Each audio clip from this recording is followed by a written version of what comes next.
Salam alaikum, bonjour tout le monde. Aujourd'hui, on va faire la deuxième partie des espaces vectoriels. On a fait dans la première partie, c'est quoi un espace vectoriel et c'est quoi un sous-espace vectoriel.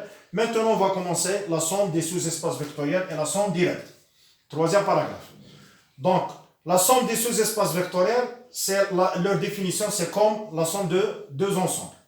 Donc, si f et g sont deux sous-espaces vectoriels, alors la somme de f et g est notée toujours f plus g, la notation de la somme, est égale à tous les éléments qui s'écrivent un élément de f plus un élément de g.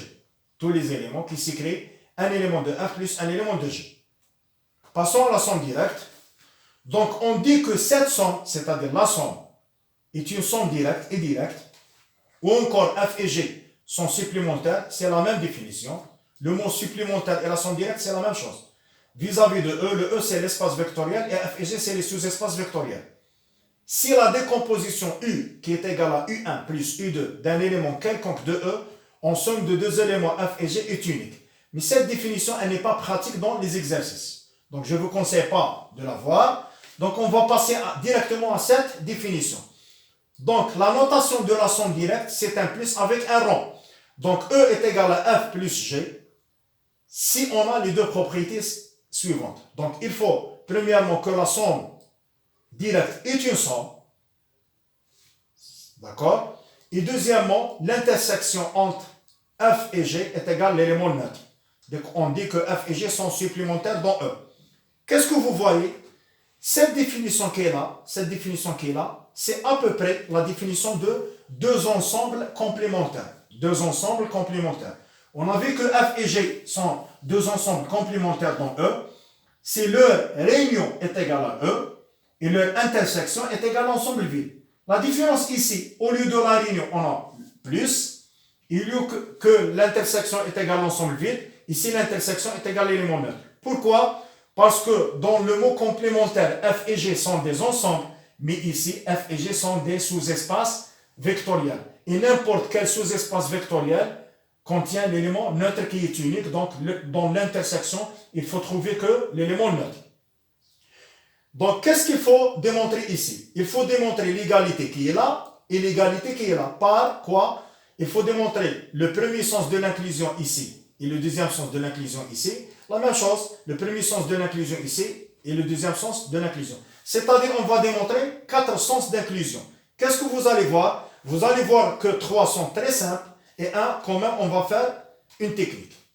Donc, on va jouer sur cet exemple. Donc, dans R3, f est égal à x, y, z, tel que x est égal à y est égal à z. C'est le premier sous-espace vectoriel. On a démontré que ça est un sous-espace vectoriel. La même chose, le G est un sous-espace vectoriel. Pourquoi? Parce qu'il contient l'élément neutre 0, 0, 0. Troisième composante est linéaire. Si on a deux triplés tels que la troisième composante est égale à 0, donc la somme reste toujours la troisième composante est égale à 0. Et si on va multiplier alpha par n'importe quel triplé tel que la troisième composante est égale à 0, alpha fois 0 est égal à 0. Donc il est clair que même G est un sous-espace vectoriel. La question qui se pose, est-ce que f plus g est une somme directe dans R3? Est-ce que f plus g est une somme directe dans R3? Ou bien on dit, est-ce que f et g sont supplémentaires dans R3? D'accord? Donc ici, qu'est-ce qu'il faut démontrer? Il faut démontrer deux choses. Il faut démontrer premièrement que R3 est égal à f plus g. D'accord? Et deuxièmement, on va démontrer que f inter g est égal à l'élément neutre. Donc on va commencer par la première. Toujours dans cette égalité, on a deux sens de l'inclusion. La première, elle est très évidente. Donc, f, il est inclus dans R3, g inclus dans R3, donc f plus g inclus dans R3. Pourquoi? Parce qu'un triplé plus un triplé, donc quoi? Un triplé. D'accord? On passe directement à la deuxième inclusion, ou bien le deuxième sens de l'inclusion. Donc ici, vous voyez que U est un élément quelconque de R3. Donc U est égal à X, Y, Z. D'accord? Donc il faut écrire le U comme un élément de F plus un élément de G. D'accord? Donc la question qui se pose, dans les propriétés de F et de G, quelle est la composante la plus triviale, qui est très simple?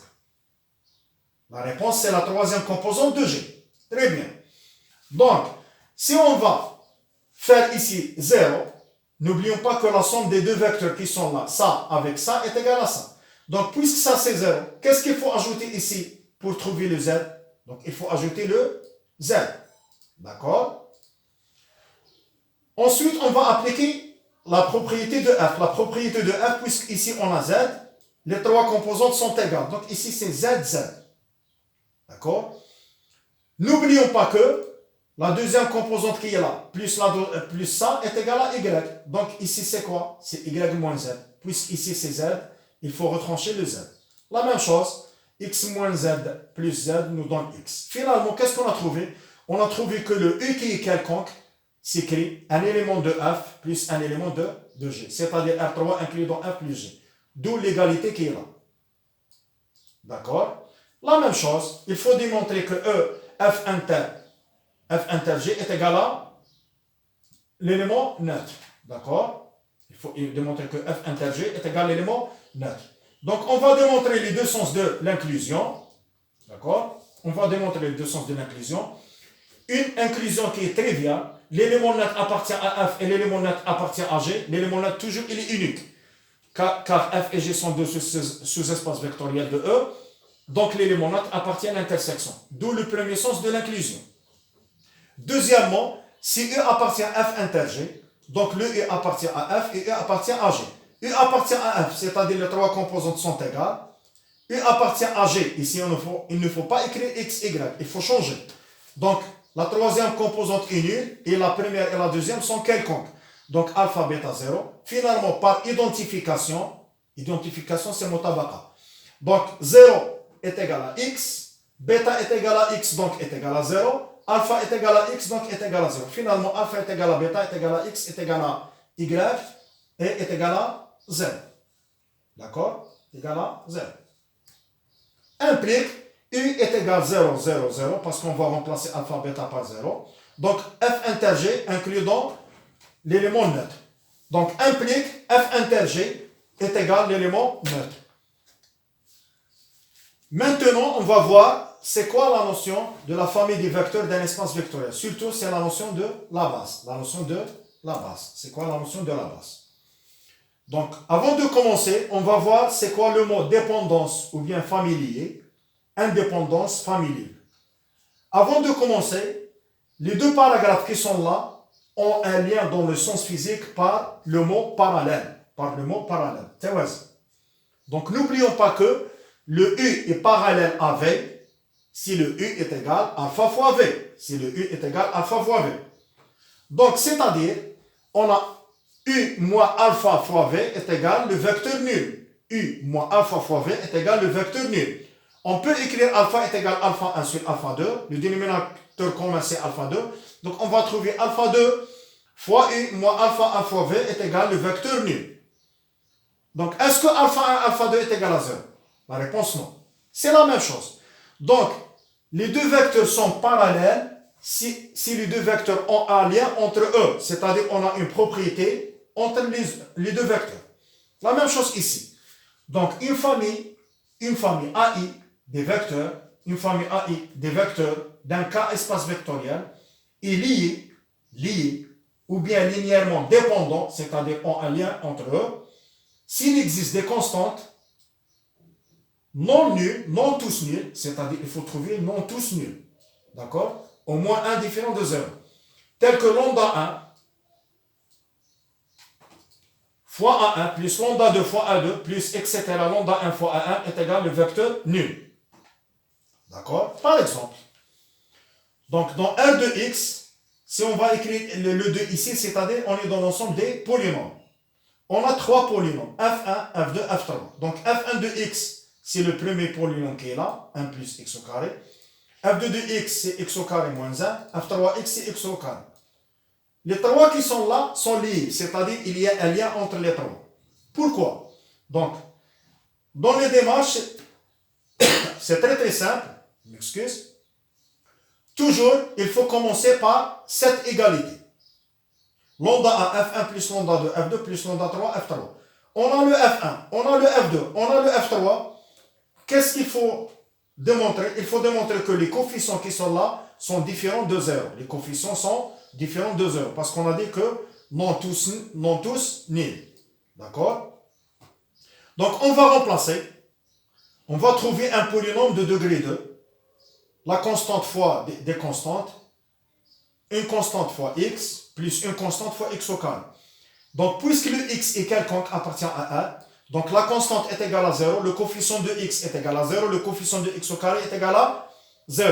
Donc, finalement, qu'est-ce qu'on trouve?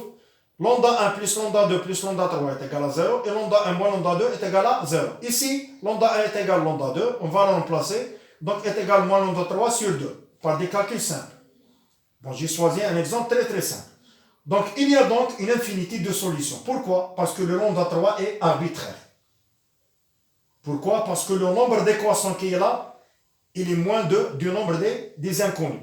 Si on a trouvé ici lambda 1, lambda 3, lambda 2, lambda 3, c'est 3 inconnus. Et ici, on n'a que 2 équations. Donc, par exemple, si on va remplacer lambda 3 par moins 2, on va trouver 1, 1, moins 2. Donc, est-ce que les coefficients sont tous nuls? Non. Lambda 1 est égal à 1, lambda 2 est égal à 1, lambda 3 est égal à moins 2. Il existe une infinité ici de solutions. D'accord? Une remarque. Ici, toujours, généralement, le nombre de constantes est égal au nombre des égalités. Donc, la question qui se pose, supposons qu'on a 10 vecteurs, c'est-à-dire on va résoudre des équations, 10. Donc, la méthode, elle est très longue. Donc, dès qu'on fait les matrices, Inch'Allah, on va voir un lien entre cette question et les matrices. On va voir un lien entre cette question et les matrices. On va utiliser la notion du déterminant qui est très simple. D'accord? Donc, deuxième remarque, c'est pas toujours, si on a cette équation, on dit que lambda 1, lambda 2, lambda 3 est égal à 0 directement. Non, parce que lambda 1, lambda 2, lambda 3 est égal à 0. L'équation, elle est vérifiée. C'est une solution triviale. La question, est-ce que c'est la seule solution? Si c'est le cas, c'est-à-dire c'est la seule solution, on est dans le deuxième cas, famille libre, ou bien indépendante. Si on va trouver une solution différente de 0, c'est-à-dire on dit que les vecteurs sont dépendants, ou bien famille libre. Passons au contraire. Donc, le contraire, si on va résoudre cette équation, lambda 1, A1 plus lambda 2, A2 plus, etc., lambda 1, A1 est égal au vecteur nul. Et on va trouver que tous les coefficients, lambda 1, lambda 2 jusqu'au lambda 1, sont nuls. Donc finalement, on dit que la famille est libre ou bien linéairement indépendant. Linéairement indépendant. Donc dans les deux cas, il faut résoudre cette équation.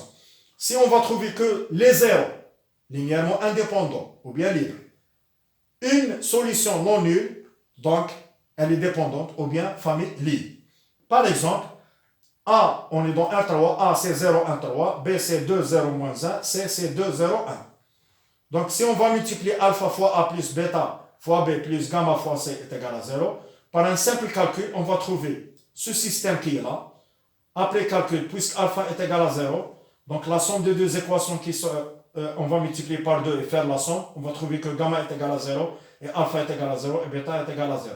C'est-à-dire, la famille est libre. La famille est libre. Troisième définition, c'est quoi une famille génératrice? C'est quoi une famille génératrice? Donc, ici, on a un sous-espace vectoriel E. Un sous-espace vectoriel E. On dit que les vecteurs A1, A2 jusqu'au A1 est une famille génératrice de E. On a des vecteurs, on dit que les vecteurs est une famille génératrice de E. Ou bien le mot engendre E, c'est la même chose. Génératrice ou engendre, c'est la même chose. Si chaque élément de E est une combinaison linéaire en fonction de ces vecteurs. Est une combinaison linéaire en fonction de ces vecteurs. C'est quoi ça? C'est-à-dire, si on va prendre un vecteur U appartient à E quelconque, il faut écrire le U en fonction de ces vecteurs, A1, A2 jusqu'au A1. Quel est l'inconnu ici? Le U est quelconque. On a le A1, on a le A2, on a les A1, c'est-à-dire tous les AI. Quels sont les inconnus? Il faut trouver les lambda I, c'est-à-dire lambda 1, lambda 2 jusqu'au lambda 1. C'est très simple. Donc, par exemple, dans R2, les deux vecteurs U et V est une famille génératrice de R2. D'accord? Donc, quel que soit W appartient à R2, il faut poser la question suivante. Il faut trouver un lambda 1, lambda 2, parce qu'on a deux vecteurs. tel que le W s'écrit en fonction de ces deux vecteurs. C'est-à-dire qu'il faut faire ici l'identification entre cette équité qui est là et cette équité qui est là. Donc on a trouvé x est égal 2 lambda 1 moins lambda 2, première composante est égale première composante, y est égal 3 lambda 1 plus 5 lambda 2. Par un simple calcul, on va trouver lambda 1 en fonction de xy et lambda 2 en fonction de xy. Finalement, est-ce que le xy pose un problème pour lambda 1 ou bien lambda 2? Non. Pour tout xy, on peut trouver lambda 1 et lambda 2. Par exemple, si le x il est dans le dénominateur, par exemple ici on a 13x. Je dis par exemple, quel est le x qui pose le problème ici? Si le x est égal à 0. Donc ce n'est plus une famille génératrice. Mais ce n'est pas le cas ici. D'accord? Donc lambda 1 et lambda 2 existent pour tout x appartient à R2. C'est-à-dire, autant qu'on change x, y, on trouve lambda 1, lambda 2. Donc c'est une famille génératrice. D'accord? Quatrième définition, c'est quoi une base? Donc on dit qu'on a des vecteurs A1, A2 jusqu'au A1. Une famille de vecteurs est une base de E. Une famille de vecteurs est une base de E. Si elle vérifie deux choses. Il faut que c'est une famille génératrice. D'accord? C'est-à-dire elle vérifie ça. Et en plus de ça, il faut qu'elle soit libre. En plus de ça, il faut qu'elle soit libre. C'est-à-dire il faut vérifier qu'elle est libre et génératrice. Un exemple, bien sûr, je n'ai pas fait la correction. Donc les vecteurs qui sont là, on a démontré que les trois vecteurs sont linéairement indépendants et on peut démontrer facilement que les trois vecteurs engendrent R3. Les trois vecteurs engendrent, c'est-à-dire on va mettre x, y, z est égal, 2 lambda 1 plus, etc., etc. Donc pourquoi je n'ai pas fait l'exercice? Parce que on va voir après la dimension de base, une autre définition de la base. Donc, c'est quoi la notion d'une dimension d'un espace vectoriel? Donc, la dimension finie d'un espace vectoriel E est le nombre maximum de vecteurs que peut renfermer un système libre extrait de E. D'accord? C'est-à-dire, c'est quoi ça? J'ai des vecteurs. Donc, le nombre maximum extrait de ces vecteurs qui sont linéairement indépendants ou bien libres, c'est la dimension de E. Donc, par convention, n'oublions pas que la dimension de l'élément neutre, c'est toujours 0. La dimension de l'élément neutre, toujours 0. Autrement dit, donc la dimension d'un espace vectoriel E est le nombre des vecteurs qui forment la base de E. C'est-à-dire, on a des vecteurs qui forment la base, leur dimension, c'est-à-dire le nombre, c'est exactement la dimension de E. Par exemple, R3, dans R3, toujours la dimension est égale à 3. Parce que toujours, on va trouver trois vecteurs qui forment la base. D'accord?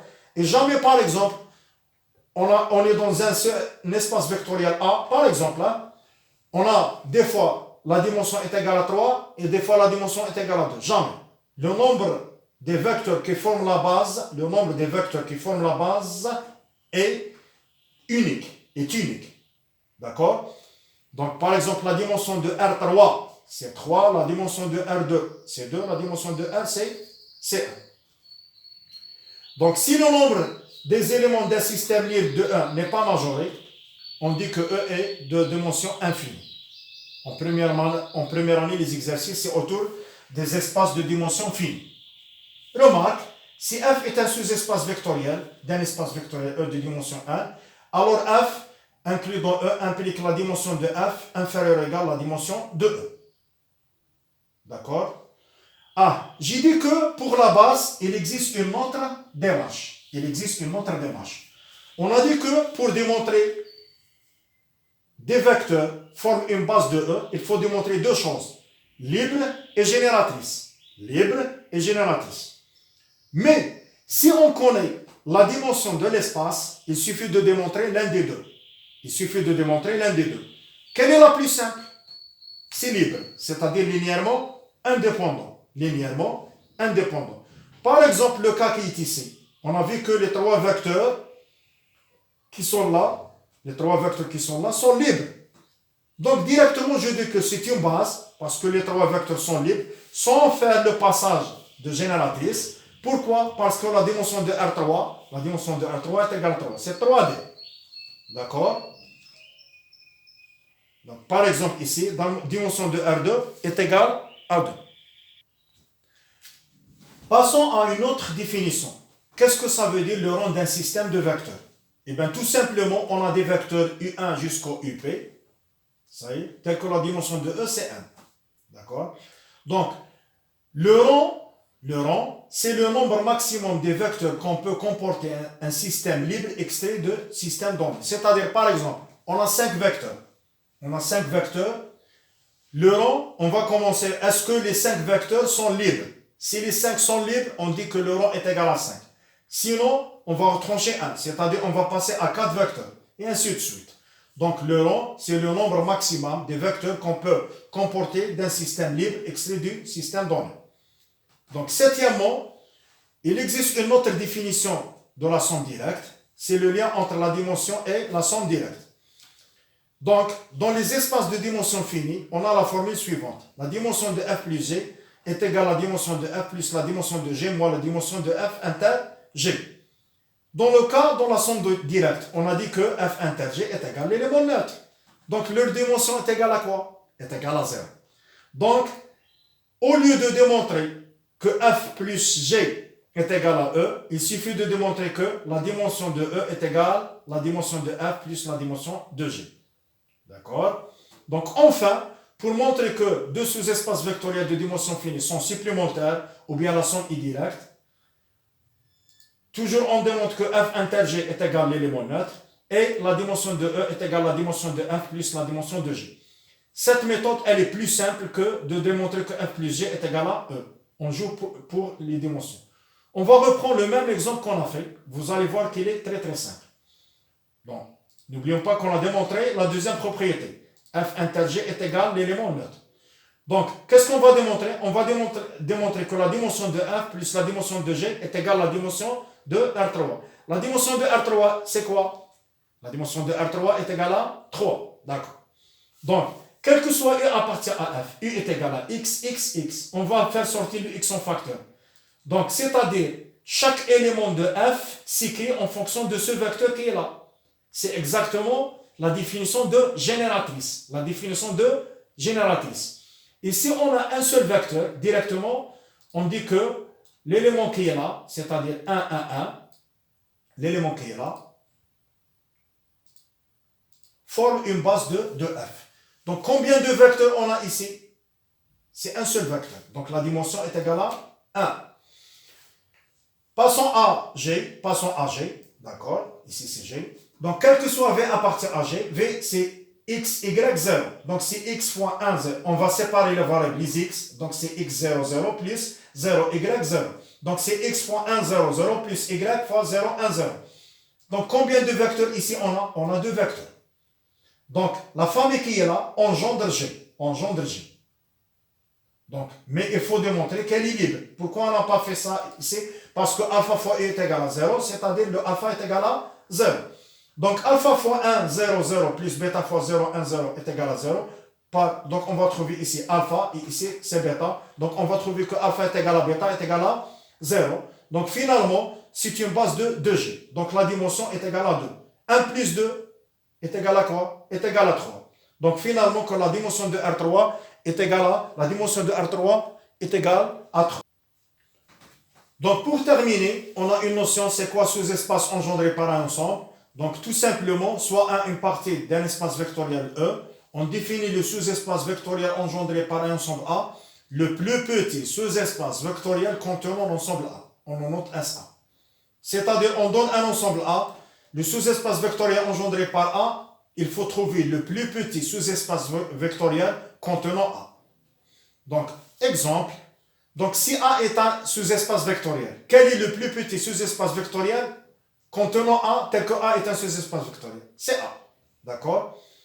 Et S, l'ensemble vide. Donc, l'ensemble vide, il faut trouver le plus petit sous-espace vectoriel contient l'ensemble vide. On ne va pas écrire l'ensemble vide, c'est faux. Pourquoi? Parce que l'ensemble vide n'est plus un sous-espace vectoriel. Donc, c'est l'élément neutre. Pour terminer, on va terminer par ces remarques. Ces remarques là, qui sont là. D'accord? Donc la dimension de Rn, c'est toujours n. Rn, c'est par exemple R, c'est 1, R2, XY, R3, XYZ, etc. Donc la dimension, c'est n, dans le cas général. Et la dimension de Rnx, ça c'est la notation des ensembles des polynômes. C'est n plus 1. N plus 1. N'oubliez pas ça. D'accord? Donc, pourquoi? Parce que n'importe quel polynôme de degré 1 s'écrit A0 fois 1 plus A1 fois x plus A2 fois x au carré plus etc. Donc, les vecteurs qui sont là, 1 fois x au carré jusqu'au xn, sont fixés. Combien de vecteurs on a entre x et n? 1 et 1. On a 1, et ça c'est le 1 plus 1.